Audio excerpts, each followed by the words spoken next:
No sé si alguna vez se había preguntado por qué en el Pacífico hay unas islas, un conjunto de islas, bueno, ya pertenecen al continente asiático, pero que se llaman las Filipinas. Precisamente porque ahí también llegaron, de hecho, fíjense, bueno, esto nada más para no extenderme demasiado, dato adicional y cultura general.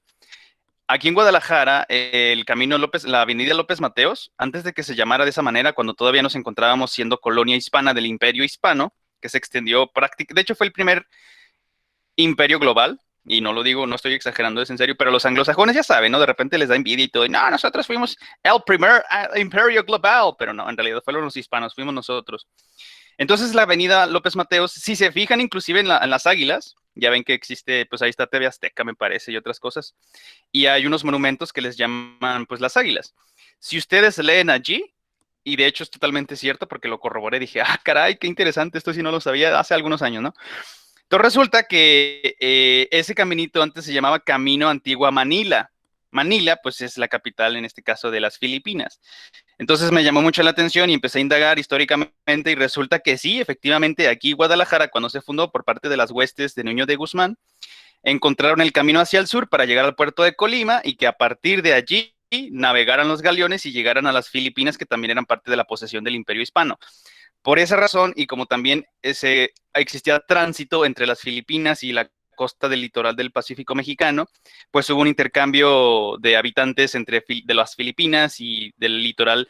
Por eso de repente, si se han dado cuenta, bueno, no es tan común porque en aquel entonces era más frecuente, la población de las costas estaba con un poquito más de ojos rasgados. Esos, los que quedan en la actualidad, son los descendientes precisamente de los que migraron desde las Filipinas y que llegaron a las costas de México, precisamente abordados en los galeones que se movían constantemente para el comercio tanto de las Filipinas, que llegaban al puerto de Colima, también al puerto de San Blas, al de Puerto Vallarta, sobre todo al de Acapulco también. Bueno, todo el litoral del Pacífico, ya lo saben. Entonces, las mercancías, todas las pertenencias y todos los materiales y los bienes iban al centro, a la capital, a la Ciudad de México, después al puerto de Veracruz, y a partir de allí, en la Villa Rica de la Verdadera Cruz, iban a La Habana, a Cuba, y de Cuba, pues al reino, ¿verdad? En este caso, pues a España, en aquel entonces la corona española.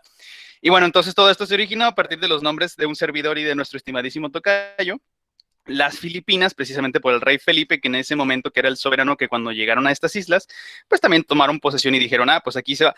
Sí, de hecho, curiosamente, nada más para terminar la idea, las Filipinas es el único país asiático que es católico, precisamente porque compartimos esta historia en común, tanto los de las Filipinas, lo que ahora es México, y todo por parte del Imperio Hispano, pues todo Latinoamérica, pues también es católico, ¿no? Incluido Brasil, que pues obviamente pues es parte de la pedacito de la península ibérica que se encuentra dando al Océano Atlántico, que también llegaron y tomaron su posesión, su pedacito de América, que fue todo el Brasil que conocemos actualmente y todo lo demás pues era posesión hispana, ¿verdad?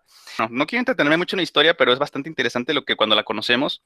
Fíjense que en el centro, nada más para finalizar esta idea, no sé si han dado, no, yo no lo he visto y sí quiero ir a ver porque pusieron una escultura que representa a Tenamastle. Tenamastle, honestamente para mí, fue el último de los caudillos que defendieron a los mesoamericanos del avance hispano. Porque de repente, pues bueno, ya saben los mexicas, ¿no? Los de la Ciudad de México y el centro dicen que es que el último Tlatoani, que Cuauhtémoc y que el águila que cae. Nada, mentira, eso es falso. El último verdadero caudillo mesoamericano se trató de Tenamastle, quien fue el que unió a todas las huestes del occidente, que si los tepehuanes, huachichiles, zacatecos, cascanes, él fue el líder de todas estas etnias mesoamericanas nativas, que claro que por los abusos de las huestes de Nuño de Guzmán, pues se les hizo frente, y de hecho, quien es Pedro de Alvarado, el que le decían el tonatío que porque era rubio, aquí en la frontera entre Jalisco y Zacatecas hay un lugar que de hecho sí les había platicado, que se llama Teúl.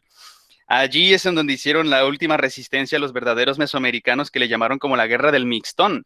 Entonces, cuando llegó Pedro de Alvarado, que se creía así muy ensalzado, y, oh, yo fui uno de los conquistadores de la nueva, digo, de los mexicas. Y según él creyó que con su investidura de conquistador iba a amedrentar y darles miedo a los mesoamericanos liderados por Tenamastle, pero en realidad tuvo un accidente, le cayó encima su caballo y hasta ahí llegó el famosísimo Pedro de Alvarado. Pero bueno, entonces le pusieron en plazas fundadores la imagen de Tenamastle, que mucha gente no sabe ni quién es. Y yo así como de, ¿cómo es posible? Si, bueno, pues probablemente por el centralismo, ¿no? Que dicen, es que Cuauhtémoc, que el último defensor de los mesoamericanos y que el último Tlatuani. Nosotros no teníamos nunca nada que ver con los mexicas, nosotros somos totalmente independientes a ellos. Sí pertenecemos a Mesoamérica, pero somos totalmente distintos. Pero bueno, punto y aparte, nada más ahí, cápsula ¿Cómo dijo que histórica. se llamaba? Continuamos con Peralta López Vic, Tenamastle. Se los deletreo, déjenme lo anoto. T de Tito, E de Estrella, N de Nancy, A de Alberto, Tena, M de mamá, Tenamás, sigue la vocal A de Alberto, Tenamá, Z, Z de zapato, T de Tito otra vez, Tenamás, L de Lalo y E de Estrella, Tenamastle. Ahí está. Búsquenlo, de hecho está súper interesante para cuando, oye, ¿quién es ese? No sé, ¿cómo que no sabes? Y él es el último caudillo del Mesoamérica Occidental, de todos aquellos que le opusieron resistencia al avance hispano.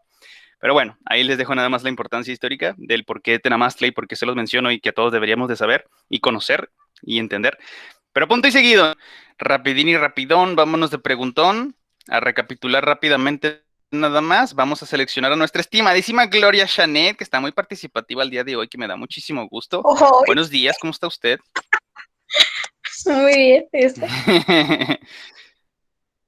También, muchísimas gracias. Aquí ya para finalizar todo nuestro curso, para cerrar en broche de oro.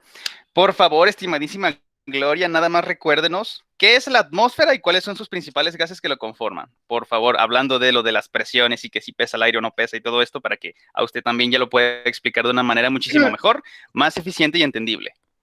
Pues a lo que recuerdo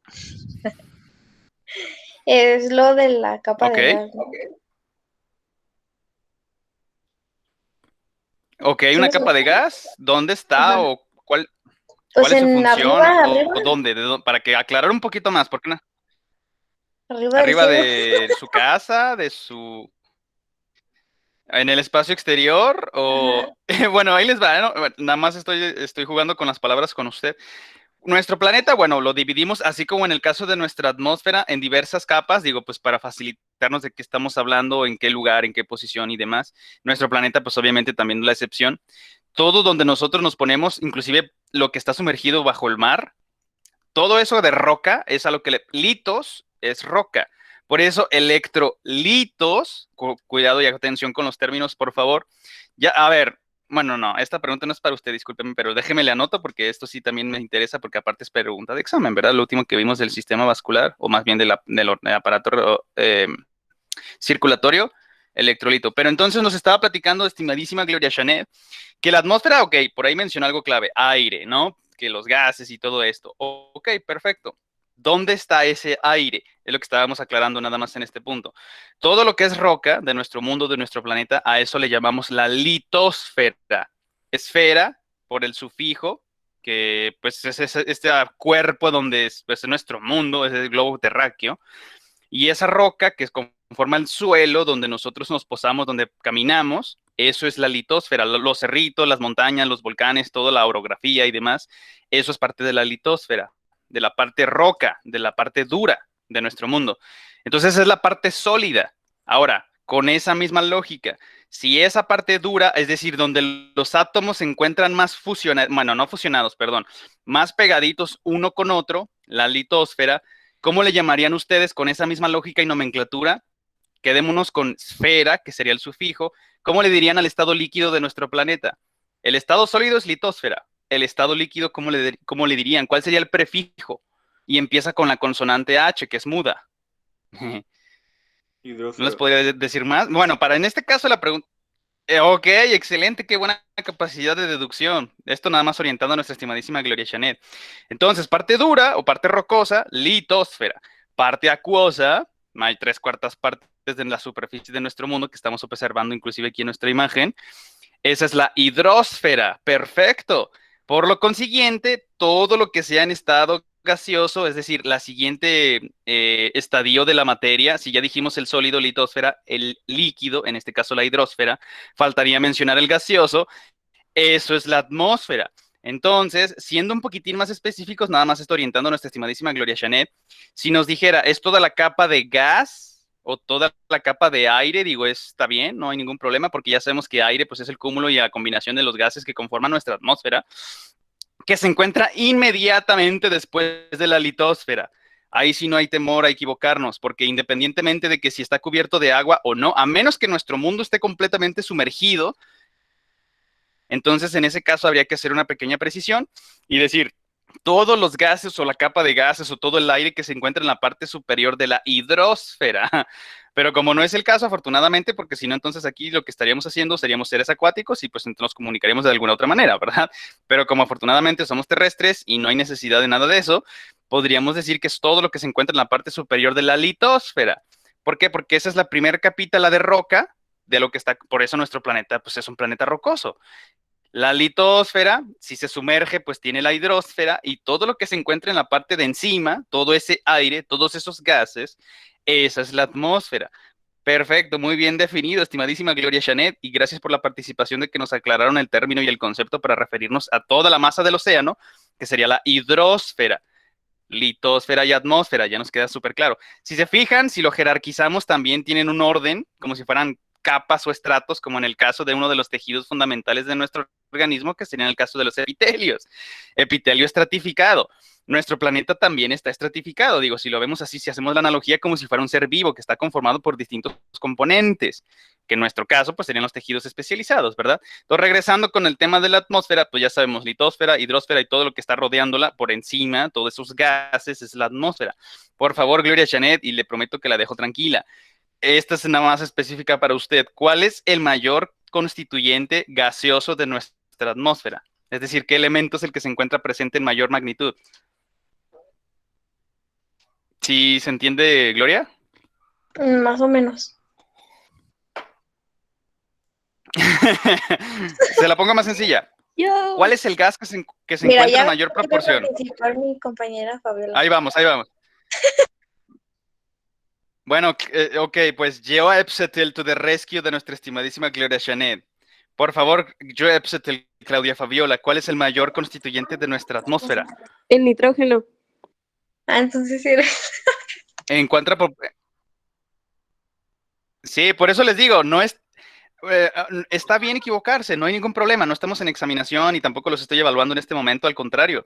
Acuérdense que nadie nace sabiendo y está bien equivocarse. Cuando nosotros aprendimos a caminar nos estuvimos cayendo y tropezando y nos levantábamos y lo intentábamos otra vez. Aquí es exactamente lo mismo, académicamente hablando, el intelecto así es como se va desarrollando. No importa, no tengan temor a equivocarse. De hecho, la ciencia sí es esto, el 80% son fracasos, se los digo porque me dedico a eso. Y el resto es, órale, lo encontré, eureka, por eso te da tanta felicidad llegar al resultado que esperabas en tus objetivos o en tu hipótesis, porque realmente por eso experimentas a morir, para ver qué es lo que está pasando, tratar de entender tus sistemas, tus fenómenos, los factores involucrados, etcétera, etcétera. Entonces yo les recomiendo, no les dé pena equivocarse, al contrario, eso les ayuda a crecer más. Por eso cuando las plantitas que si se medio torciditas y todo siguen creciendo no les importa porque saben que conforme vayan agarrando volumen, masa y dimensión se va a corregir porque se van haciendo fuertes, se van haciendo más sólidos y se van haciendo pues un árbol enorme, ¿verdad? Aunque de ramitas y de retoño estuviese medio torcidito, que se equivocó de lado, pero continuó creciendo, no le importó porque siguió y siguió para arriba hasta convertirse en un gran tronco, ¿verdad? Lo mismo en su caso con su formación. Pero está bien, se las doy por buena a nuestra estimadísima Gloria Janet, gracias que le apoyó a nuestra estimada Joe Psetel, que es exactamente el mayor constituyente gaseoso en nuestra atmósfera, es el nitrógeno. Vamos a preguntarle ahora a nuestro estimadísimo Lalo. Lalo, buenos días, ¿cómo está usted? Ay, hola. ¿Sí nos escucha? Sí. Excelente, ya la sabe, no se preocupe, si no de todas maneras le damos pistas. Ya nos estuvieron compartiendo, ok, que si la diferencia, que si cuando los átomos están muy pegaditos y juntitos, que si es sólido, pues que la litosfera, o que si están en estado líquido, que es la hidrosfera, o que si los gases y que todos estos, los átomos separaditos más distendidos, que es la atmósfera. Ya nos dijeron por ahí que el mayor constituyente elemento gaseoso de la misma es el nitrógeno. ¿Nos puede recordar rápidamente, por favor, Lalo, ya sea en cuestión didáctica o si se acuerda del numerito más preciso, adelante, no hay ningún problema, cuál es el porcentaje más menos precisión, no exactitud, acuérdense, que tenemos de nitrógeno en la atmósfera? Por favor, Lalo. Sí, entre 80, no, exactamente 78%. Excelente, muy bien. De hecho, si nos hubiera quedado, sí, nos hubiese quedado con la idea del 80, estamos totalmente de acuerdo con usted. Al final de cuentas, queda claro que es la mayoría de lo que está constituyendo nuestro aire, nuestra capa de aire que llamamos esto atmósfera. Pero, pues si queremos ser un poquitín más inclusivos, pues le dejamos esos 2% del espacio para poderle... Ese último 2% para que se completara el 80, ¿a quién corresponde? Por favor, Lalo. Y lo dejamos tranquilo. ¿El 2%? ¿Dijo? ¿Cuál Ajá, dijo? de lo que resta de la atmósfera. ¿Quién es? Sí, el restante 2%. Ah, el dióxido de carbono. Excelente. ¿Y nada más es eso o hay otros gases por ahí? No, hay más, pero... Ah, el segundo es el oxígeno. Por- Bueno, ahorita vamos para allá. Está bien. Nos completó muy bien su respuesta. Mayor constituyente de nuestra atmósfera y más en porcentaje, el 78% nitrógeno. Perfecto. Y el 2% para completar el 80% en esta porción de atmósfera sería el dióxido de carbono. Y por ahí, por ejemplo, los globos, cuando usted le quiere regalar un presente a alguien muy querida o algún familiar o lo que sea, ¿cómo se le llama a ese gas que inflan ese globo para que pueda levitar? Bueno, no levitar, perdón, me corrijo, no ¿Yo? es el verbo en real el que podría describir. Ajá. Cuando tenemos un globito que lo inflamos con ese gas para que pueda flotar en nuestra atmósfera, porque es menos denso que el aire en general por todos los gases disueltos, ¿cómo se llama ese gas? ¿Se acuerda con qué lo llenan esos globos para que puedan flotar? Sí lo Helio. sabe, yo sé que sí. Elliot, exactamente, bueno, sin la T, ¿verdad? Helio. Ese es el gas que utilizamos para cuando queremos inflar un globito para que esté flotando. Y mira, te traje un regalito, ¿no? Por ejemplo, a un sobrinito, no sé, un primito, a un hermanito, quien sea un familiar o amigo conocido, o a una pareja tal vez también, ¿cómo no? Pues el que acaba de pasar, el 14 de febrero, pues hay ventas al por mayor a morir de globitos de helio, ¿verdad? Y este es uno de los gases que también se encuentran disueltos, pero por supuesto junto con otros de lo que les mencionaba y les seguiré reiterando que en la última columna de nuestra tabla periódica de los elementos, empezando por el helio, ahí está, pues exactamente, ya sigue el neón, radón, xenón y todos estos raros, kriptón, etcétera, etcétera, también forman parte del 2% restante que junto con el dióxido de carbono se encuentran conformando la atmósfera. Muchísimas gracias por su participación, Eduardo. Vámonos con nuestro queridísimo Alex, Alejandro Heredia. Muy buenos días, ¿cómo está usted? Sí, profe. ¿Sí nos escucha? Digo, ya nos aportó la gravedad del planeta, lo cual se lo agradezco muchísimo, 9.8 metros sobre el cuadrado, perdón, de segundo sobre el cuadrado, 9.8 metros sobre segundo al cuadrado, sí, ahí está. Es que necesitaba poderlo ver mentalmente para que no me, para recordarlo. Entonces, aparte de todo eso, ya nos estábamos hablando de la atmósfera, la composición de los gases y cómo está estructurada y todo esto. Ya nos están comentando, inclusive nuestra estimadísima Gloria Chanet y Joe Epstein, que el mayor elemento gaseoso constituyente de nuestra capa de gas, encima de la litosfera y de la hidrosfera, es el nitrógeno, más o menos 78%. El restante nos estaba compartiendo Lalo, que también había que mencionar que el dióxido de carbono, que el helio, el neón y todos estos. El que faltaría mencionar importantísimo para todos los seres aerobios, ¿cuál sería y en qué porcentaje se encuentra en nuestra atmósfera? Por favor, Alex. ¿Sí se acuerda? ¿El oxígeno? ¿Se acuerda de cuando dividimos? Exacto, muy bien, perfecto. Oxígeno diatómico. El oxígeno diatómico, ¿en qué porcentaje lo encontramos disuelto en la atmósfera? ¿Se acuerda? Es lo que falta. Era Si el saca la 20%, suma, ¿no? en este caso, efectivamente, que yo les decía el quinto, un quinto de 100, es decir, pues el 20% efectivamente es el que se encuentra disuelto en nuestra atmósfera, lo cual permite que todos los metasuarios y seres pluricelulares aerobios podamos obtener esta molécula, este oxígeno diatómico disuelto en el aire. Claro que para nosotros, en nuestro caso, gracias a nuestros órganos especializados para la captación de este aire que está en la atmósfera. Aquí si le pusiéramos entre paréntesis aire, todos estos gases y el único que a nosotros nos funciona, nos sirve, porque por ejemplo, si inhalamos helio, vamos a empezar a hablar chistoso, ¿verdad? Pero no nos sirve absolutamente para nada. Lo que les decía, como ya están completitos en sus orbitales, en sus electrones están llenos, no les interesa interactuar con nadie ni con nada. Por lo consiguiente, para nuestras biomoléculas, pues simplemente hacen cosquillas y hablamos chistoso y eso es todo. No sirve para nada más.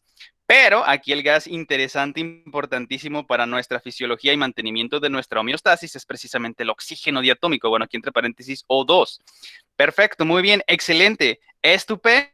Ahora sí, ya cuando pasemos a ver anatomía de los pulmones, nos queda súper claro el por qué sus funciones es la captación de aire atmosférico para contener estos gases y aprovechar y absorber, ahora sí, en específico, únicamente el oxígeno diatómico.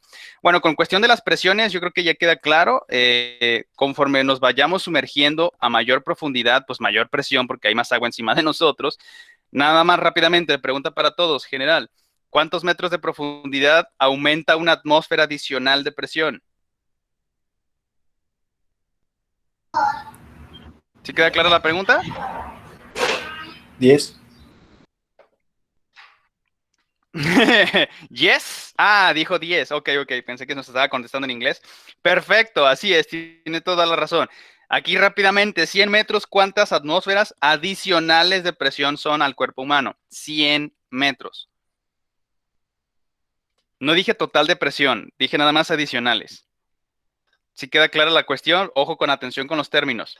Si dijera, ojo, porque hay diferencia, ¿cuántas atmósferas de presión en total estamos sometiendo al cuerpo humano a 100 metros de profundidad?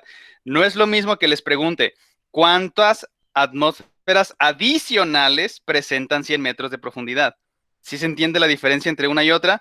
Por ejemplo, inciso A, inciso B, inciso A, en total presión atmosférica que está sometido el cuerpo humano, ¿cuántas son a 100 metros de profundidad? ¿Quién me la puede contestar? Porque obviamente este va a ser también pregunta de examen, se los había prometido. ¿Sí queda claro? Si no, no importa, lo volvemos a platicar. Ya nos Sí, dieron una mejor pista, vuélvelo a es cierto. platicar. 10 metros de profundidad. Ok, ahí les va, porque les sugiero y les recomiendo que lo anoten, o si tienen dudas, por favor, exprésenlas, exteriorícenlas y aquí las trabajamos. Ya sabemos, el gas, el aire también pesa, no tanto como el agua ni el sólido. En estado sólido, pues no está tan denso. No obstante, claro que presenta pues esa característica física de que tiene, nosotros no lo sentimos, insisto, pero ya que nos empezamos a sumergir, claro que empezamos a sentir las presiones.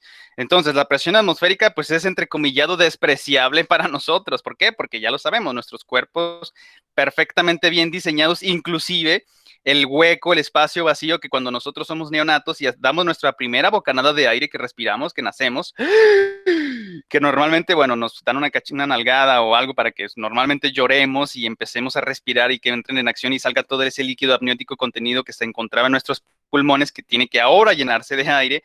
Desde ese momento en adelante siempre se va a mantener el aire contenido en nuestros pulmones. Entonces ejerce también una presión negativa, entrecomillado, porque lo que nos está tratando de aplastar el aire, que no es mucho, bueno, sí y no para nuestros cuerpos. Entonces el aire que nosotros mismos introdujimos a nuestros pulmones, eso nos está dando, es como si fuera un globito que está flotando por encima del agua. Nos ayuda también a darnos ligereza por el hecho de tener este espacio hueco lleno de aire en nuestro interior. Entonces, cuando nosotros nos sumergimos, ese espacio lleno de aire también se ve afectado por las presiones que le estamos sometiendo conforme nos vamos sumergiendo, que vamos aumentando la cantidad de agua sobre nuestro cuerpo. Entonces, regresando de nueva cuenta, estamos emergidos, estamos a nivel del mar. Es decir, una sola atmósfera de presión totalmente despreciable. No sentimos ningún... Bueno, a menos que nos guste la espeleología y estar subiendo montañas, ahí el inconveniente más bien es la falta de oxígeno. Fíjense qué interesante, es por la altura, entonces a la que nos encontremos y la atmósfera a nivel del mar, el oxígeno es muchísimo más concentrado que a mayor altura. Por ejemplo, el Everest más o menos 5 kilómetros, un poco más, o bueno, depende de sus cumbres, pero creo que la máxima es de 5 kilómetros. Ahí necesitan llevar todos estos que les encanta que el montañismo y estar escalando y demás, tienen que llevarse su oxígeno presurizado. Claro que no lo van a estar respirando a cada instante, nada más es como para darse un boost, para darse nada más un empujoncito en cuanto a su oxigenación. Entonces ahí sí es escasez de oxígeno el problema. No obstante, bueno, también se siente menos presión atmosférica. Realmente es despreciable, insisto, ¿eh? No se darían cuenta, porque no es de que empiecen a flotar más ni nada raro, o sea, simple y sencillamente, pues sí, físicamente es menos presión atmosférica, pero nuestro cuerpo no lo siente, realmente no se siente. Pero sí resentimos la falta de oxígeno, eso es otra cosa. Entonces, en el caso a nivel del mar, una atmósfera de presión despreciable. No obstante, como ahí nos recordaron muy bien, nos sumergimos 1 metro, no pasa nada. 2, 3, menos 5, nos da risa con la mano en la cintura. Vámonos 10 metros, ya se siente algo. A ver, aquí como que se me empiezan a tapar los oídos, como que siento algo como que sí se disminuye mi volumen interno de mis pulmones. Vamos a emerger y volvemos a respirar. Atmosférico, una presión, una atmósfera de presión, todo bien, todo relajado, todo tranquilo, despreciable. Vámonos 20 metros. Ya estamos sintiendo el peso del agua, ya nos duelen los oídos. Esto no se los había comentado, pero lo que hay que hacer, le dicen, hay que compensar la presión. Como se nos está bueno, entre comillas, nos está apachurrando todo ese montón de agua a nuestros cuerpos, las cavidades que también están conectadas con nuestros oídos sienten que el agua quiere meterse. Entonces, para poder compensar esa presión adicional de nuestro exterior, que tenemos toda esa masa de agua encima de nosotros, lo que hacemos simple y sencillamente taparnos la nariz y soplar. Entonces, esto hace que el aire que tenemos en nuestros pulmones salga por nuestros oídos, el hollín, por los oídos, en este caso para poder nivelar la presión a la cual nos estamos sometiendo nuestro cuerpo. También le conocen como maniobra, no se rían, no me acuerdo si es Mansalva, es que si mi hermana siempre se ríe de mí porque le digo eso. Maniobra, nos equivocamos juntos, no se preocupen, de Valsalva. Me parece que es Valsalva, si no, el ratito lo buscamos, Valsalva. Esta es básicamente, nos tapamos la nariz, soplamos y equilibramos la presión que nos esté apretando alrededor, en este caso con el agua. Entonces, emergemos nuevamente. Ya decimos, ay, sí, qué bueno que estamos a presión atmosférica normal, una atmósfera de presión, porque nuestro cuerpo está diseñado para, bueno, insisto, gracias a nuestra adaptabilidad hasta cierto punto y la flexibilidad, podemos estar navegándole hasta cierta profundidad en el mar y no hay ningún inconveniente, no pondríamos en riesgo nuestra fisiología ni nuestra constitución ni nada raro. Claro, si excedemos, pues todos los excesos son malos, eso también es obvio. Entonces ya nos descendemos 30 metros, en este caso ya vamos a decir, no, pues vamos a ver qué se siente a 30 metros de profundidad. Igual, vamos bajando 10, se nos empiezan a tapar los oídos, llegamos hasta los 20, hacemos la maniobra de Valsalva, es decir, nos tapamos la nariz, exhalamos para que se equilibre la presión, no nos esté doliendo y no nos reviente los oídos, por supuesto, y llegar hasta los 30 metros de profundidad. Entonces ahí sí sentiríamos, bueno, cuando yo lo sentí, es que traía gas comprimido, entonces no es lo mismo cuando es apnea. El caso es, sentiríamos cómo nuestros pulmones se redujeron, eso sí es perceptible, por lo que les digo, como nuestros pulmones, y gracias a su flexibilidad y que es un espacio hueco lleno de aire, claro que se ve afectado como los globitos que veníamos mencionando en los ejemplos en las sesiones anteriores, que conforme vayamos descendiendo y los vayamos sometiendo a mayor presión, estos también se ven afectados en su volumen, en sus dimensiones, se van reduciendo, achicándose, volviéndose más pequeños, claro, no al grado de colapsarse, ¿no? Pues tampoco nuestros pulmones, porque tampoco no es una profundidad peligrosa para nuestro cuerpo. Entonces se siente que se redujeron, no totalmente, discúlpenme, se redujeron considerablemente nuestros pulmones. Entonces, esos son los efectos que se sienten perceptibles a nivel organismo de nuestros cuerpos y de nuestros tejidos y órganos especializados en el caso de los pulmones, porque los demás es agua.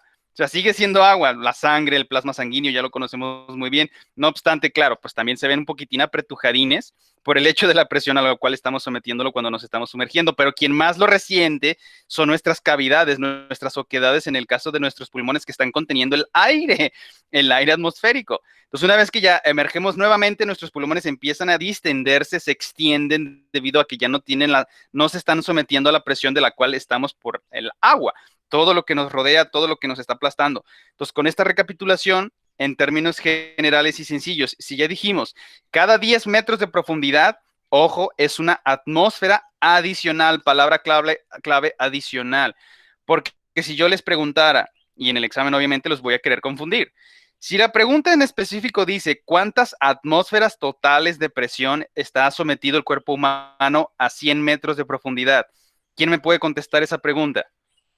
¿Y por qué? ¿Por qué ese numerito de presión, de atmósferas? Digo, los podría complicar todavía más, pero no quiero, porque les diría, ok, háganme la conversión de atmósferas de presión a, en este caso, milímetros de mercurio. Lo único que habría que hacer, digo, no es complicado, pero no lo voy a hacer, vamos a suponer, son 6 atmósferas de presión, dependiendo la cantidad de metros que les esté indicando. Ok, ahora transfórmelos a milímetros de mercurio. Ok, 6 por 760 y eso nos daría los milímetros de mercurio de la columna que nos está levantando.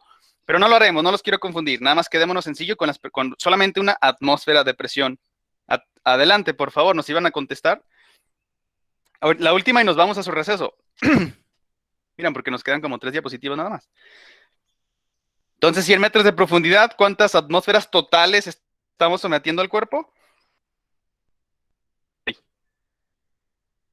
¿Quién da más, quién da menos, el por qué? Si no queda claro, no hay problema, lo repetimos las veces que sean necesarias. Pero según yo, creo que sí, ¿no? O sea, nada más hay que sumar 10 metros. Es como, si ustedes dividen 100 entre 10, ¿a cuánto les da? Hay que cortarle un cerito, ¿verdad? ¿Qué da? O lo mismo decir 10 por 10, ¿cuánto da? Pues 100, ¿no? ¿Por qué? Porque 10 más 10 más 10, 10 veces, da 100. 10, 20, 30, 40, 50 hasta el 100. Entonces, si dijimos que una decena representa una atmósfera adicional de presión sobre el cuerpo, por lo consiguiente, son 10 atmósferas adicionales de presión. Atención, adicionales. Quiere decir, ok, si nosotros nos encontramos a nivel del mar, es decir, no estamos sumergidos ni nada raro sobre ningún tipo de líquido, menos en el océano, entonces simple y sencillamente siempre mantenemos una atmósfera de presión, la del aire. Pero si yo les menciono adicionales, queda implícito que ya estamos considerando la presión atmosférica. Pero si la pregunta dice, ¿cuántas presiones totales? Pregunta clave, total. Si ya dijimos 100 metros son 10 adicionales atmósferas de presión, ¿cuántas serían las totales a 100 metros de profundidad? Con esa la última y nos vamos a su receso.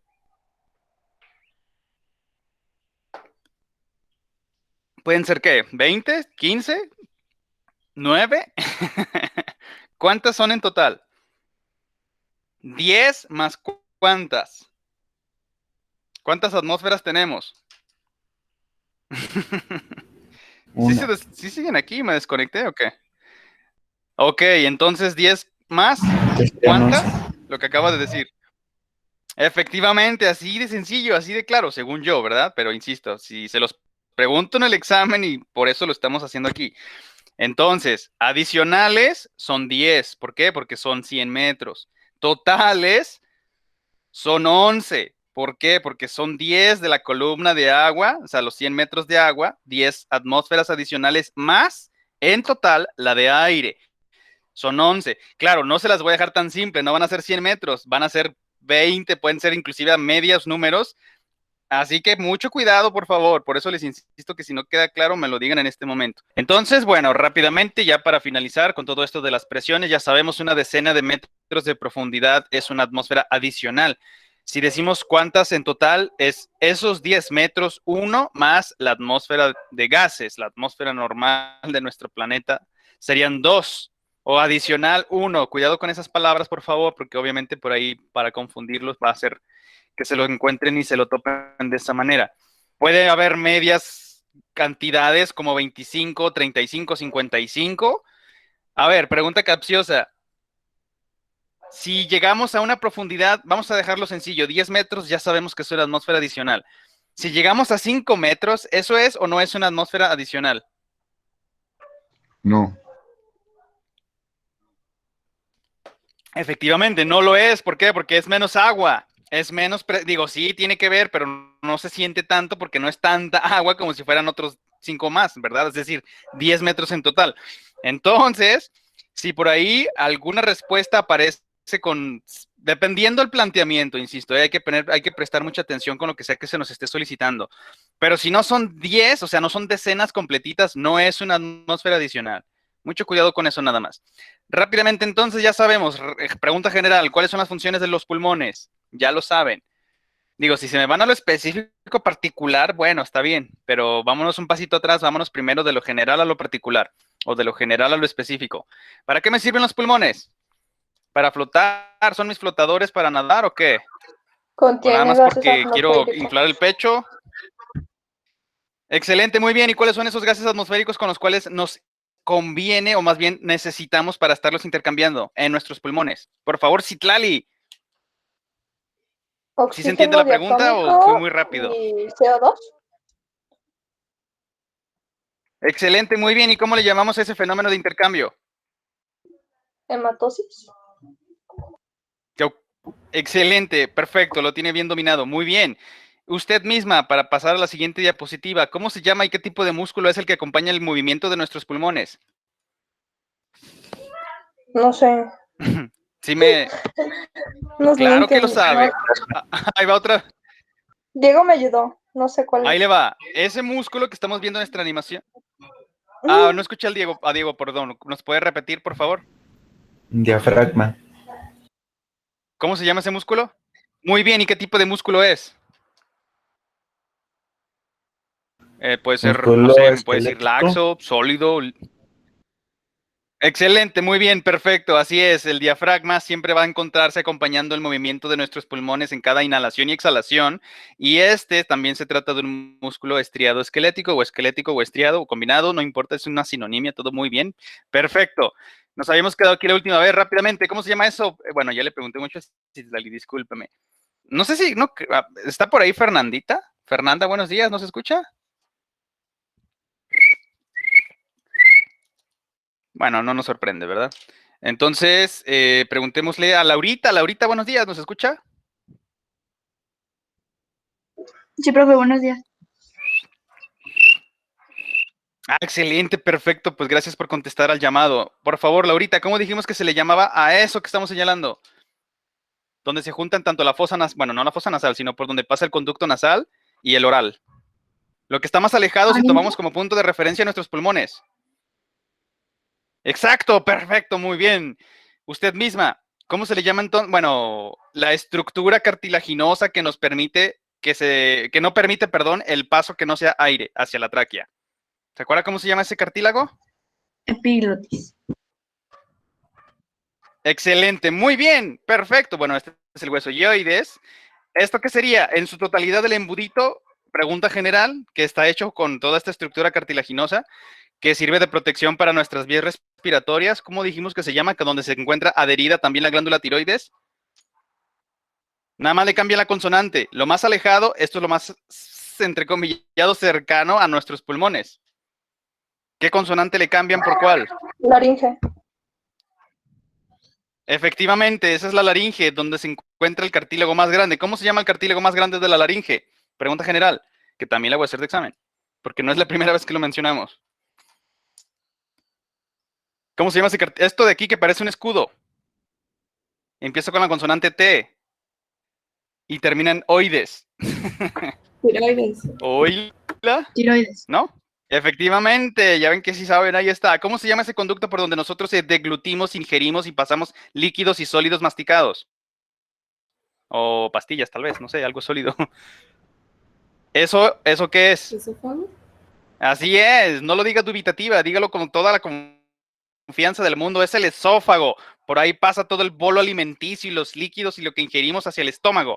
Perfecto. Y esto que se encuentra en la parte anterior, perdón, bueno, no, en la parte, pues sí, anterior, sí, en la parte anterior, porque si en la parte posterior se encuentra el esófago, ¿cómo se llama ese conducto, ese snorkel con donde pasa solamente aire atmosférico?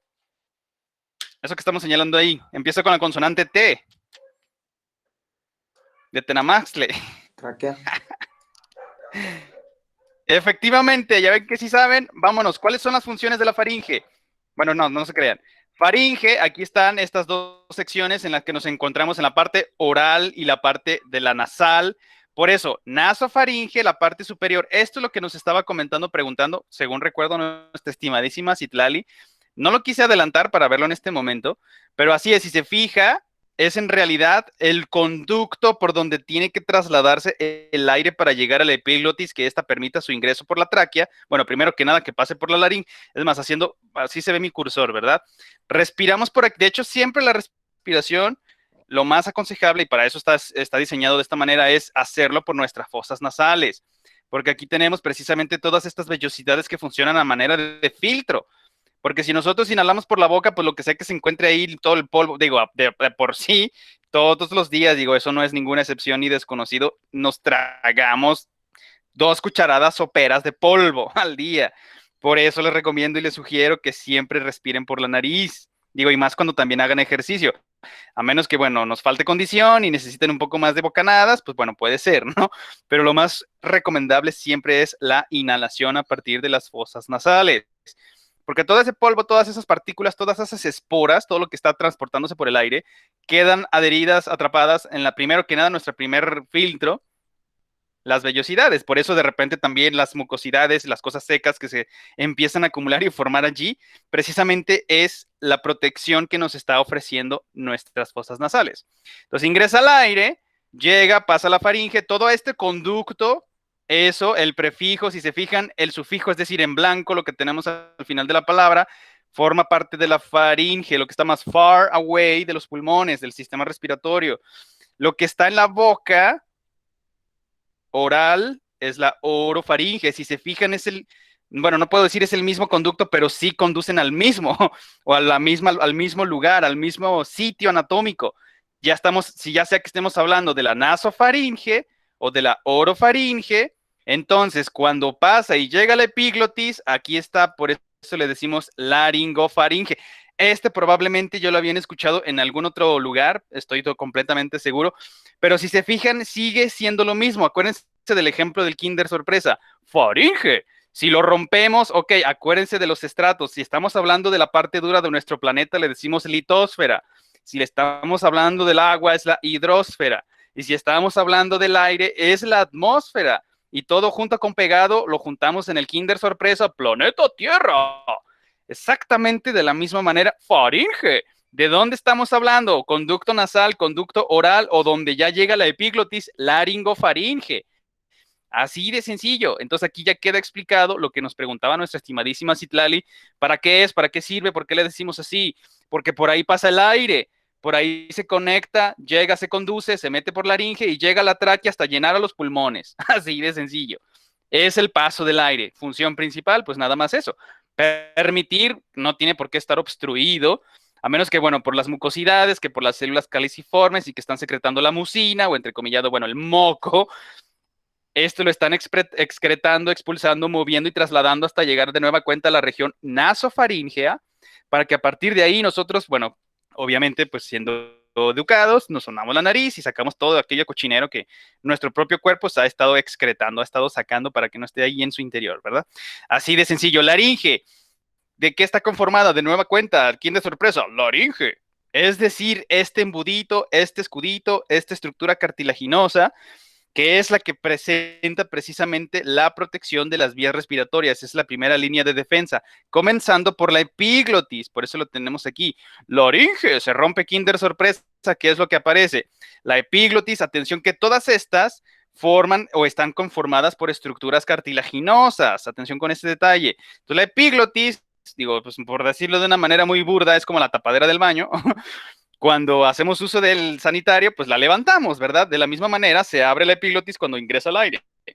Cuando ya nos desocupamos y no necesitamos, digo, normalmente pues se nos enseña que cerremos la tapaderita, ¿verdad? Pues no lo sé, digo, pues por educación y por todo lo que ustedes gusten y quieran, o para que por salubridad y que no haya nada que estuviera desprendiendo por allí, o inclusive malos olores y todo, pues se cierra. De la misma manera, la epiglotis también queda cerrada, sellada totalmente cuando estamos deglutiendo.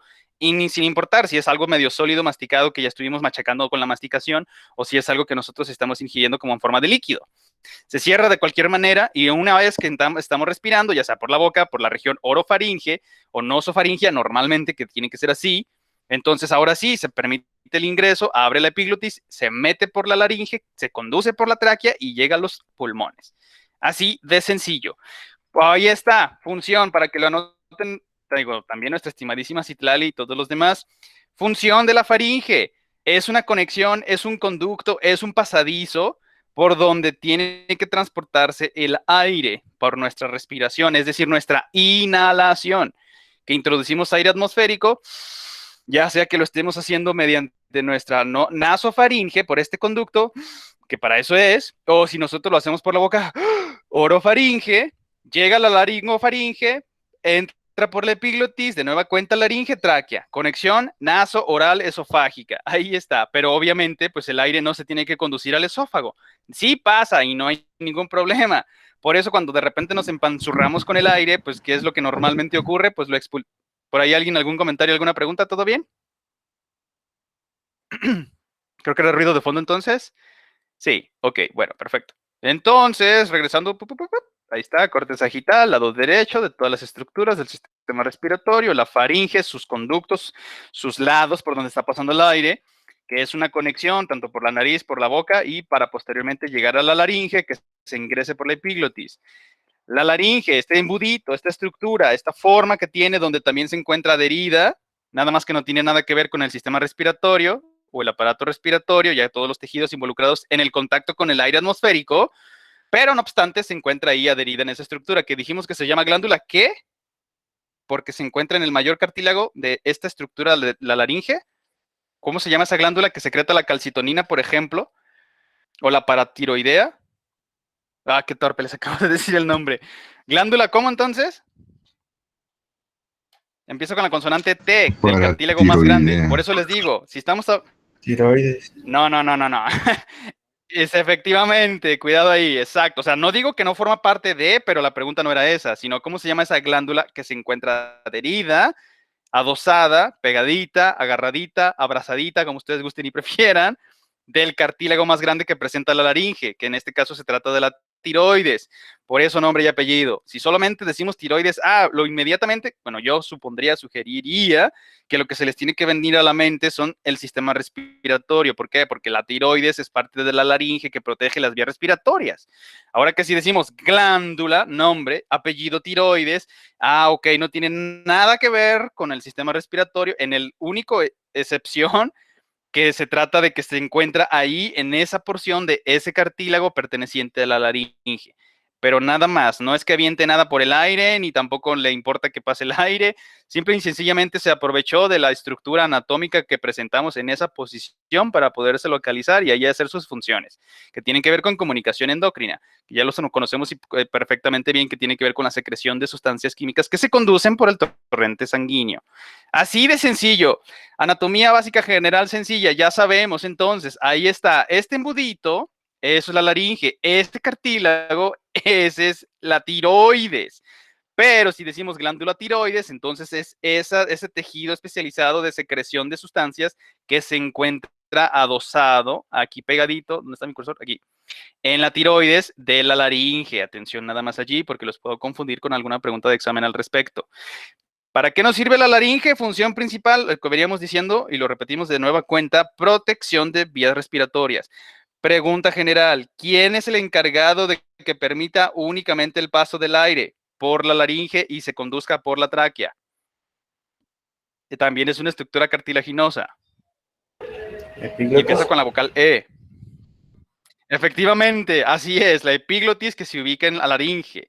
Ahora, cuando pasa el aire, este conductito, este snorkelito, eso es a lo que le llamamos la tráquea. Eso es el que conduce el aire atmosférico hasta esta porción, esta parte. Pregunta general, ¿cómo se llama esta bifurcación? Empieza con la consonante B. Bronquios. Efectivamente. Bueno, pero primero apareció esto, ¿verdad? Ya sabemos muy bien. En este caso, representando, por eso también les puse en la parte inferior en colorcito amarillo, estamos viendo el hemisferio derecho, que es el que se encuentra un poco más grande, debido a sus lóbulos que se encuentran presentes en ese pulmón. Lóbulo superior, en términos sencillos, bastante claros, superior, medio e inferior. En el caso del lado izquierdo, hemisferio izquierdo, únicamente se van a encontrar el superior e inferior. Aquí está la diferencia en el lado derecho, porque como no, entrecomillado, estorba nuestro miocardio, porque se tiene que alojar, se tiene que quedar allí bien acomodadito en medio de nuestros pulmones, cargado ligeramente hacia el hemisferio izquierdo. Por esa razón, para darle espacio y alojamiento, pues nuestro pulmón izquierdo reduce un poquitín, no presenta lóbulo medio, pues para que nuestro corazón pueda extenderse más bien cuando realiza la sístole y pueda relajarse y extenderse cuando está en la diástole. Ahí está, el lóbulo inferior en el caso de los dos hemisferios en nuestros dos pulmones, pero por supuesto que claro que lo presentamos. Ahí está, ahora sí, con toda la razón, lo que me estaban comentando. Estos, ojo, regresando de nueva cuenta desde el principio, aquí en la parte superior, bueno, estaría la parte cefálica, ¿verdad? Ya sea que lo estemos introduciendo el aire por la boca, es decir, orofaringea, o por la nariz, que normalmente, insisto, tiene que ser por allí, ¿verdad? Pero en cuestiones de emergencia y demás, digo, también se puede respirar por la boca, no pasa nada. Ya sea que, por ejemplo, que estuviésemos haciendo algún ejercicio de apnea, o se hace contener la respiración, hacer una inhalada profunda para después no volver a sacar el aire, sino mantenerlo ahí contenido en nuestros órganos especializados para la contención y captación de aire atmosférico. Entonces, una vez que ya sea que lo pasemos por la boca, insisto, orofaríngeo, o por la nariz, nasofaríngeo, se conectan, llegan entonces ahora sí a la laringe. Vamos a suponer, podríamos hacer apnea y tragar agua o alimentos, digo, no hay ningún problema. ¿Por qué? Porque seguimos manteniendo la respiración, pero como son independientes, no tiene nada que ver la faringe, perdón, bueno, en este caso, perdón, la tráquea, es decir, el conducto por donde tiene que pasar el aire, no tiene nada que ver con el esófago. Entonces, inclusive pueden hacer el experimento, podemos hacer apnea y yo podría estar masticando y tragando, perdón, deglutiendo, pues pasando lo que sea que esté comiendo o tomando agua, un buche de agua, mientras mantengo la respiración, porque son independientes, cada uno está haciendo su función. En el caso del esófago, pues conduce todo el estómago, en el caso de la tráquea, me conduce únicamente el aire. Y aunque tengamos el ejercicio de la apnea, que mantengamos la respiración, así yo esté tragando, esté pasando saliva, la epiglotis se va a cerrar, porque obviamente eso no es aire, a menos que ya yo otra vez inhale, ya sea por la nariz o por la boca, independientemente que estoy introduciendo aire atmosférico hacia los pulmones, ahí sí, se vuelve como la tapadrita del baño, ¿verdad? De que vamos a hacer uso de pues se abre, de la misma manera la epiglotis también hace su apertura para permitir el ingreso del aire atmosférico conducido, pasa por la laringe, esta estructura de protección, perdón, que el mayor pieza de cartílago se trata de la tiroides, se conduce por la tráquea y llega entonces aquí a este punto que queríamos explicar. Los bronquios, estos son los famosísimos bronquios, por supuesto que es una bifurcación, es decir, presenta dos salidas, dos caminitos, dos conductos que tienen que llegar y que tienen que comunicar precisamente con el pulmón, tanto en este caso del hemisferio derecho, que es el que presenta el lóbulo superior, medio e inferior, así como también el bronquio izquierdo, que nada más llena y que comunica con el pulmón izquierdo que presenta el lóbulo superior e inferior. Ahora, si analizamos en la parte interior, ahí está. Bueno, ya les di la pista. ¿Cómo se llaman las células especializadas, es decir, el tejido especializado que está en contacto directo con el aire atmosférico que se encuentra en los alvéolos? Y sí lo sabemos, porque inclusive lo hicimos en nuestra tarea. Ahí está, neumocitos tipo 1. ¿Cuál es la función de los neumocitos tipo 1? Y es un ejemplo de uno de los 4 fundamentales, de los 4 tejidos, es decir, del epitelial. ¿Cuál es la función del tejido epitelial? Bueno, dependiendo, les doy pistas, porque si es estratificado, de todas maneras, independientemente de si eso no es decir, estratificado o simple, ¿cuál es la función de un epitelio? ¿Alguien me lo puede recordar? Y esa respuesta es la misma que contestarían en el caso del neumocito tipo 1. ¿Sí queda clara la pregunta? ¿Cuál es la función de los neumocitos tipo 1? Porque bueno, ahí les va, media respuesta. Estos son un epitelio simple. No pueden ser estratificados porque taponearían, estarían haciendo obstrucción en donde se ubican, que son precisamente los alveolos. Entonces, si no es estratificado y es simple, ¿cuál es la función de un epitelio simple? Ejemplo, el endotelio. ¿Para qué sirve el endotelio? Y aquí es exactamente lo mismo. Los neumocitos tipo 1, bueno, ahí les va rápidamente, ¿no? Todos los epitelios son tejidos de recubrimiento. No es la excepción en el caso de nuestros alvéolos que se encuentran conformados por neumocitos tipo 1. Los neumocitos tipo 1, como en el ejemplo del endotelio, ya sea del sistema vascular o del sistema linfático, es el recubrimiento interno de las tuberías por donde se está transportando la sangre, o en este caso la linfa, o ya hablando específicamente de nuestros pulmones en los alvéolos, donde están en contacto directo con el aire atmosférico.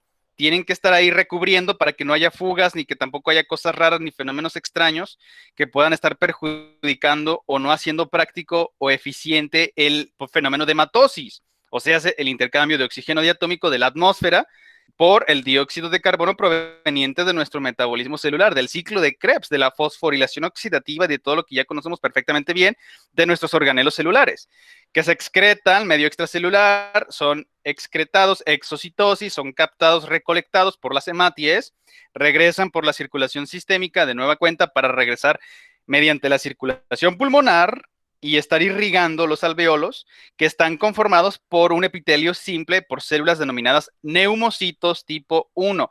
Muy bien, perfecto, bien contestado. Entonces, pregunta general, ¿cuál es la función de los neumocitos tipo 2? Y si lo vimos.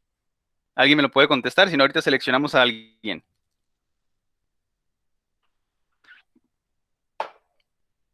¿Qué pasa si se colapsan los alveolos? ¿Ya no se recuperan? ¿Ya valió? ¿Ya podemos darnos que nos quedan menos años de vida? ¿Ya nos produce disnea? Atención con las palabras, disnea, apnea, mantenimiento o sostenimiento de la respiración. Disnea, pero el prefijo disfunción, significa dificultad para respirar. Muy común en las famosísimas EPOC, enfermedad pulmonar obstructiva crónica, que puede deberse a muchas cosas. Bien porque se colapsaron los alveolos, bien porque se llenaron de alquitrán por un fumador chacuaco. Fíjense que esta es otra, entre paréntesis, otra historia interesante, rápidamente, no me toma un minuto. La palabra chacuaco, yo creo que todos la conocemos y nos hacemos referencia a las personas que les gusta fumar demasiado, muchísimo, lo que sea, que si tabaco, que si cannabis, lo que sea, no importa, simple y sencillamente fuma demasiado. Ahora, chacuaco viene del purépecha, de cuando los hispanos ya llegaron aquí y pues de repente los invitaban los purépechas a que se sentaran en la fogata y que les dieran de fumar, les decían chacuac. Esa palabra significa fuma. Fúmale, la pipa de la paz, ¿no? La famosísima. Entonces, pues los hispanos, hombre, jolines, que estos están fumando como chacuacos. Entonces la palabra chacuaco proviene de este vocablo del purépecha, chacuac, que significa fumar. Mira, fuma como chacuaco porque se la pasa fume y fume. Punto y seguido. Puede ocasionar la EPOC, estas famosas enfermedades pulmonares obstructivas crónicas.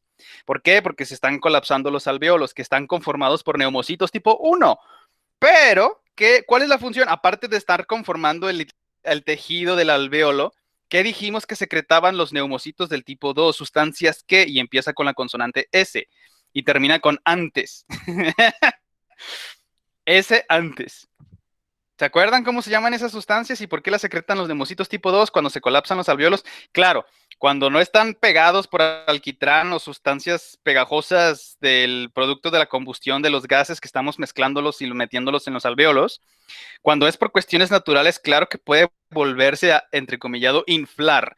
Hagan de cuenta que es como si se colapsara, pero gracias a la secreción de estas sustancias por parte de los neumocitos tipo 2, como son hidrofóbicas, es como, de hecho, pues tienen lípidos para precisamente evitar que las moléculas de agua permanezcan y por la tensión superficial se queden colapsados los alveolos, sino que estos de nueva cuenta tengan la capacidad de distenderse y regresar a su posición y forma original desde que cuando nosotros éramos neonatos y que dimos nuestro primer respiro en este planeta, de nuestro aire atmosférico que se llenó de aire y se permaneció siempre el espacio lleno de este gas atmosférico, es decir, bueno, aire.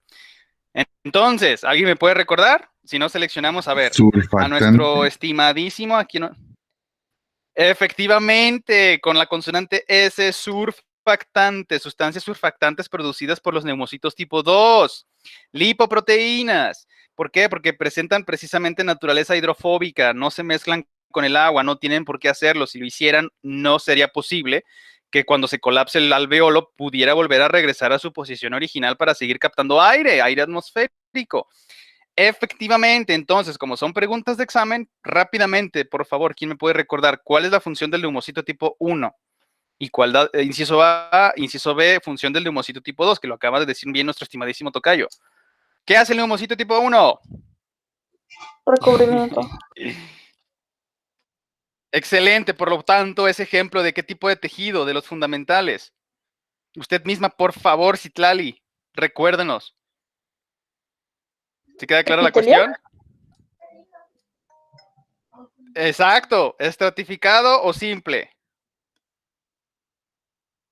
Citlali, por favor. Ay, eso Como no en me el caso del acuerdo. Sí sabe. Claro, ahí le va. El endotelio que dijimos que era, epitelio ¿qué?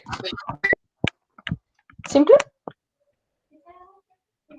Exacto, por lo consiguiente, como estamos en espacios cerrados, diminutos y pequeños y contenidos, ¿usted qué cree que es un epitelio simple o estratificado de los neumocitos tipo 1? Así como en el endotelio. Pues si recubren. Nada más tiene que seleccionar uno de dos, lo puede adivinar. O es... Ajá. No, por eso le digo, si estuviese estratificado ocasionaría obstrucciones. ¿Por qué? Porque son varias capas. Imagínese que se colapsarían a cada rato y tendríamos disneas todos los días. Bueno, dependiendo de las circunstancias y nuestras actividades y si somos chacuacos o no, o sea, que fumamos mucho, ¿no? O nos introducimos quién sabe qué tipo de cosas en los pulmones, o el smog o la contaminación ambiental, por ejemplo, entre paréntesis. Lo que ocurrió, desgraciadamente, como siempre pasa cada año, incendios forestales cerca aquí del bosque de la primavera, lo que queda, relictos remanentes muy pobres del pobre bosque de la primavera, que se quema toda esa columna de humo que es transportada por el aire que está bañando bueno, no bañando, no, que está saturando nuestra atmósfera. Por eso le llaman contingencia ambiental, porque si tú estás cerca, pues lo que estás haciendo es respirar todas esas partículas pesadas, que no deberían de encontrarse porque son parte de la combustión, así como los que fuman el tabaco y lo que sea que estén quemando y que se lo estén introduciendo en los pulmones, es lo mismo que si nosotros nos estuviésemos introduciendo el humo del producto de la combustión del bosque. Entonces, no puede ser un epitelio estratificado, como en el caso de nuestra epidermis, pero por supuesto que claro que es el ejemplo típico de caballito de batalla, de un epitelio estratificado. En el caso del simple, es más, para que lo relacionen y nunca se les olvide, todos los recubrimientos que se encuentren dentro de nuestros tejidos, ejemplo el endotelio, es decir, por donde se transporta la sangre o por donde se transporta la linfa, siempre tienen que ser epitelios simples.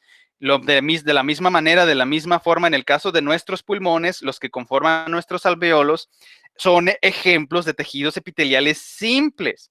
No pueden ser estratificados por las complicaciones que estuvimos comentando.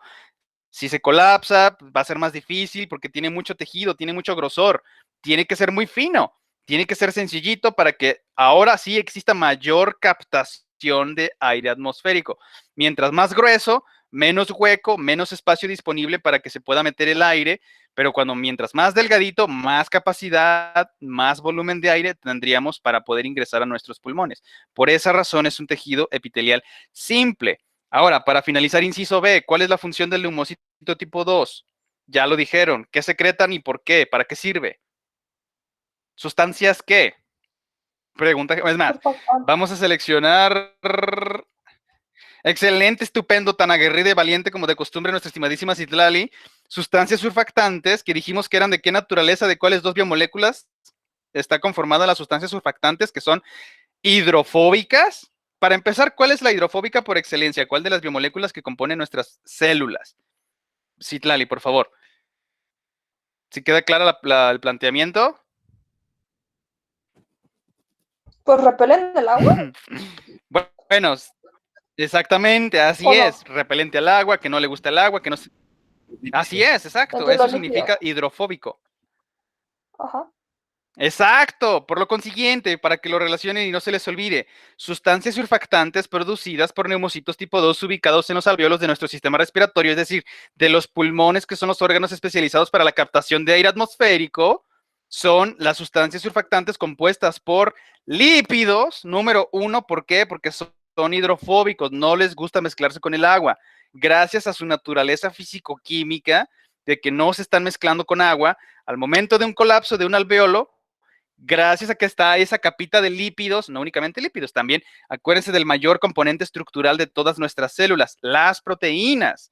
Son lipoproteínas, estas sustancias surfactantes, que inclusive cuando somos cuando apenas antes de nacer, se están produciendo ya, por ejemplo, en la semana número 30, 34, antes del parto. ¿Por qué? Porque ya se están preparando para, estamos ansiosas, dicen los neumocitos, ya vamos a recibir, para lo cual estamos diseñadas, el aire atmosférico, y empiezan los neumocitos tipo 2 a una secreción importantísima de sustancias surfactantes. Bueno, en biología del desarrollo, en su próximo curso, en teoría se los tienen que explicar, ¿verdad? Pero si no, aquí ya lo saben, por lo menos de manera general. Entonces, función de las sustancias surfactantes. Número 1, ¿de qué están conformadas? Es decir, lípidos, proteínas, mayores constituyentes estructurales de nuestras células. ¿Quiénes las secretan? neumocitos tipo 2 que se encuentran ahí también conformando parte de los alveolos. En mayor proporción, en mayor cantidad, así como en el caso de nuestra atmósfera, el mayor constituyente es el nitrógeno, el mayor conformación de nuestros alveolos se trata de neumocitos tipo 1. Porque son los de recubrimiento, es un epitelio simple, pero ahí tenemos a los del neumocitos tipo 2, que su principal función es la secreción de las sustancias surfactantes. ¿De qué están conformadas? Lipoproteínas, naturaleza hidrofóbica, no les gusta mezclarse con nada que tenga que ver con el agua. Gracias a esa naturaleza y capacidad molecular, nos permite que los alveolos, por cualquier razón que se hayan colapsado, se vuelvan a distendir. Claro, cuando no están afectados por alguna razón, que si le estamos metiendo sustancias químicas agresivas, que si alquitranes y productos de la combustión, de cualquier cosa que quememos y que estemos fumando, etcétera, etcétera, salvo esa, salvando, o más bien, obviando esas circunstancias, de manera normal, saludable, claro que gracias a la presencia de las sustancias surfactantes producidas por quienes neumocitos tipo 2, es posible que nuestros alveolos, que cualquiera que haya colapsado, se vuelva a reincorporar a su posición original para que su función siga efectuándola de manera eficiente, lo cual significa mayor captación del aire atmosférico para permitir el intercambio, porque recordemos que se lleva a nivel alveolar del oxígeno diatómico disuelto en el aire por el dióxido de carbono que se encuentra acumulándose entre nuestros tejidos, que por lo consiguiente llega por la circulación pulmonar, la irrigación de los alveolos para que se lleve a cabo la hematosis, que bien nos recordaba perfectamente bien nuestra estimadísima Citlali. Finalmente, para terminar con esta diapositiva, ahí está, estamos viendo la parte interna, es como si hubiésemos cortado precisamente con un corte coronal nuestros pulmones y lo estamos viendo desde el interior. Entonces, lo que estamos viendo, la bifurcación de los bronquios, tanto del hemisferio derecho y del izquierdo, empieza a ramificarse exactamente igual, con la misma lógica y sabiduría de la naturaleza, con el caso del sistema vascular, que tenemos arterias, arteriolas, capilares, vénulas y venas. Exactamente con esa configuración también tenemos esta ramificación que se va disminuyendo en calibre y dimensión para llegar a nivel alveolar. Entonces tenemos bronquios y si lo saben, ¿qué seguiría de los bronquios en nivel de jerarquización de menor tamaño? ¿Qué sigue? Bronquios, olos y olos otra vez. ¿Cuál es el prefijo? Efectivamente, siguen los bronquiolos después de los bronquios y después de bronquiolos, ¿quiénes siguen? Que conforman los neumocitos y también terminan olos y no son cholos de Tijuana. Digo, para los que les gusta el fútbol, pues. ¿No? Bronquios, bronquiolos y olos, donde están los neumocitos. Empiezo con la vocal A. Y sí saben, lo hemos estado repitiendo constantemente. ¿Cómo se llaman estas cosas? Esto de aquí. Estos saquitos. ¿Alveolos? Que parecen como de boxeo. Y si, efectivamente, y si se fijan a nivel, bueno, atrás se ven cientos de millones de todos ellos, pero aquí viéndolo en escala macro, más cercano, ahí se ve sangre roja, se está oxigenando, pero atención, circulación pulmonar. Ya cuando estamos en alveolos, ya se empieza a hacer el fenómeno de la hematosis. El azulito, pues es toda la sangre entrecomillado cochina, que viene desde la circulación sistémica, que fue impulsada de nueva cuenta por la circulación pulmonar. Empiezan las hematies, están allí a nivel alveolar, realizando el fenómeno de la hematosis que se lleva a cabo gracias a la respiración pulmonar. Una vez que ya se oxigenaron bastante bien, regresan, y por eso tienen el colorcito rojo, precisamente que representa la sangre oxigenada, se regresa a baja presión, venas pulmonares, y llega hasta la aurícula izquierda, ventrículo izquierdo, se impulsa por la sístole y comienza otra vez la irrigación de la circulación sistémica gracias a la arteria aorta. Entonces, para finalizar con esa diapositiva, ya nos faltaría nada más muy poquitín, ahí está, laringe, todas las estructuras, bronquios, bronquiolos, alveolos. Excelente, ahí tenemos la representación precisamente del intercambio gaseoso que se lleva en los alveolos, es decir, gracias al fenómeno que nos recordaba también de manera estupendamente nuestra estimadísima Citlali, allí se lleva a cabo la hematosis, es decir, la respiración pulmonar. Gracias a que llegan las hematies, dejan el dióxido de carbono por difusión, y gracias a la inhalación que nosotros de manera pues tenemos que hacerlo, nos guste o no, digo, porque pues respiramos el aire y necesitamos colectar el oxígeno diatómico, pero es de manera consciente, porque si no, nosotros no podríamos decidir en qué momento realizar una apnea, o sea, hacer una inhalación y contener la respiración hasta donde aguantemos, porque es voluntario. Por esa razón, nosotros podemos modular nuestra respiración. De hecho, es parte fundamental de los métodos de meditación, precisamente el control de la respiración y todo esto, ¿no? Digo, por cuestión de tiempo lo podemos platicar después. Y hasta aquí, ¿alguna pregunta entonces? Ya queda claro con respecto a la anatomía básica fundamental de nuestro aparato respiratorio, comenzando por las vías nasal, que sería la nasofaringe, orofaringe, laringofaringe, la laringe, la epiglotis, el paso por la tráquea, aquí está, llega hasta nivel de bronquios, que se bifurca, lado izquierdo y lado derecho, se empieza ramificación de los bronquios hacia bronquiolos, hasta nivel alveolos, en donde se lleva a cabo el fenómeno de la hematosis, que de hecho ya lo hemos estado platicando a lo largo de nuestro curso desde el comienzo. Aquí ya nada más lo vemos en forma de esquemas anatómicos, para que nos quede un poquito más entendido. Pero ¿queda alguna pregunta, alguna duda? ¿Todo bien, todo claro hasta aquí?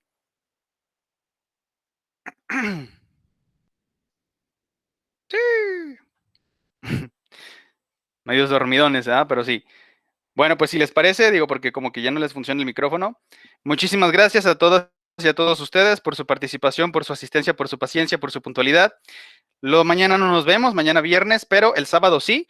Ya nada más terminamos algunos detalles, algunas animaciones con respecto a la respiración, cómo se lleva a cabo el fenómeno de la hematosis, que tiene que ver, es en conjunto con el aparato circulatorio, por lo que hemos estado mencionando, la circulación pulmonar y que posteriormente la circulación sistémica.